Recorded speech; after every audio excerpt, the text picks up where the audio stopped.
Hi friends, profit and loss അഥവാ ലാഭവും നഷ്ടവും എന്ന ടോപ്പിക്കിലെ ഒരു പ്രോബ്ലം നമ്മൾ ഈ വീഡിയോ ഡിസ്കസ് ചെയ്യുന്നത്. ക്വസ്റ്റ്യൻ ഇതാണ്: 1500 രൂപയ്ക്ക് ഒരു സൈക്കിൾ വിറ്റപ്പോൾ 40% നഷ്ടം വന്നു. അങ്ങനെയെങ്കിൽ സൈക്കിളിന്റെ വാങ്ങിയ വില എത്രയാണ്? ഓക്കെ അല്ലേ? അപ്പോൾ 1500 രൂപയ്ക്കാണ് ഒരു സൈക്കിൾ നമ്മൾ എന്ത് ചെയ്യുന്നത്, വിൽക്കുന്നത്. അപ്പൊ വിറ്റ വിലയാണ് 1500. അതെഴുതാലോ, വിറ്റ വിലയാണ് 1500 എന്ന് പറയുന്നത്.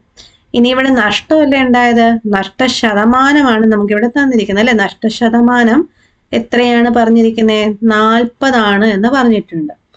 അങ്ങനെയാണെങ്കിൽ നമ്മളോട് കണ്ടുപിടിക്കാൻ പറഞ്ഞിരിക്കുന്നത് വാങ്ങിയ വിലയാണ്. ഓക്കെ അല്ലേ? അപ്പം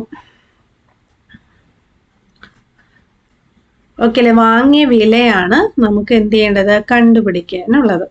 അപ്പൊ അതിന്റെ ഫോർമുല എന്താ വരിക നോക്കിക്കേ. വാങ്ങിയ വില ഈക്വൽ ടു 100/100 മൈനസ്, കാരണം ഇവിടെ നഷ്ടമാണ്. നഷ്ടം വരുമ്പോ എപ്പോഴും മൈനസിന് ഇമ്പോർട്ടൻസ് കൊടുക്കണം കേട്ടോ. അപ്പൊ 100/100 മൈനസ് നഷ്ടശതമാനം. ഓക്കെ, ഇൻറ്റു കഴിഞ്ഞില്ല, വാങ്ങിയ വിലയല്ലേ കണ്ടുപിടിക്കേണ്ടത്. അപ്പൊ ഇനി ബാക്കി അതാ വിറ്റ വില ഇവിടെ ഇട്ട് കൊടുക്കാം. ഓക്കെ, അപ്പൊ ലാഭമായിരുന്നെങ്കിൽ ഇവിടെ നടുക്ക് പ്ലസ് വരുമായിരുന്നു, ലാഭശതമാനം വേണം ചേർക്കാനായിട്ട്. ബാക്കി ഒന്നിനും മാറ്റമൊന്നുമില്ല. ക്ലിയർ അല്ലേ? അപ്പൊ ഇതിൽ നമുക്ക് ഇതിന്റെ ആൻസർ എങ്ങനെയാ വരാൻ നോക്കാം.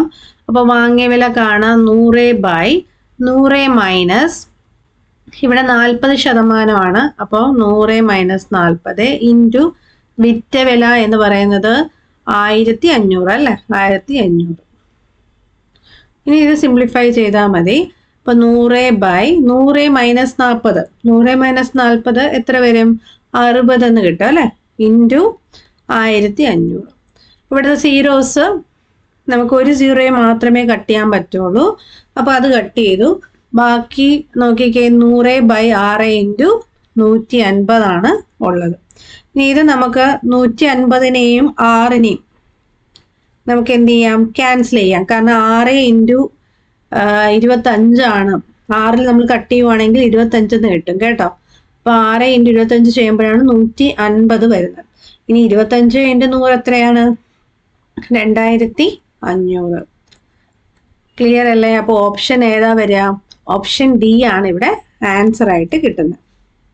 അപ്പം ക്ലിയർ ആയെന്ന് വിചാരിക്കും. നിങ്ങൾക്ക് ഇത് 6ൽ തന്നെ കട്ട് ചെയ്യണമെന്നില്ല, 2ൽ കട്ട് ചെയ്യാം. 2ൽ കട്ട് ചെയ്യുമ്പോൾ 3 75 ആവും. എന്നിട്ട് 3നെ 75 കൊണ്ട് കട്ട് ചെയ്യുമ്പോഴത്തേക്കും 25 കിട്ടിക്കോളും. എങ്ങനെ വേണേലും ചെയ്യാം കേട്ടോ. അപ്പോൾ നിങ്ങൾക്ക് ഇത് ക്ലിയർ ആയെന്ന് വിചാരിക്കുന്നു. കാൽക്കുലേഷൻസും അതിന്റെ ഫോർമുലയും ക്ലിയർ ആയെന്ന് വിചാരിക്കുന്നു. അപ്പൊ നിങ്ങൾ ഫോർമുല നന്നായിട്ട് തന്നെ ബൈ ഹാർട്ട് ആക്കുക. നിങ്ങൾക്ക് മനസ്സിലായെങ്കിൽ ലൈക്ക് ചെയ്യുക, നിങ്ങളുടെ ഫ്രണ്ട്സിനൊക്കെ ഷെയർ ചെയ്ത് കൊടുക്കുക, നമ്മുടെ ചാനൽ സബ്സ്ക്രൈബ് ചെയ്യുക. Thank you.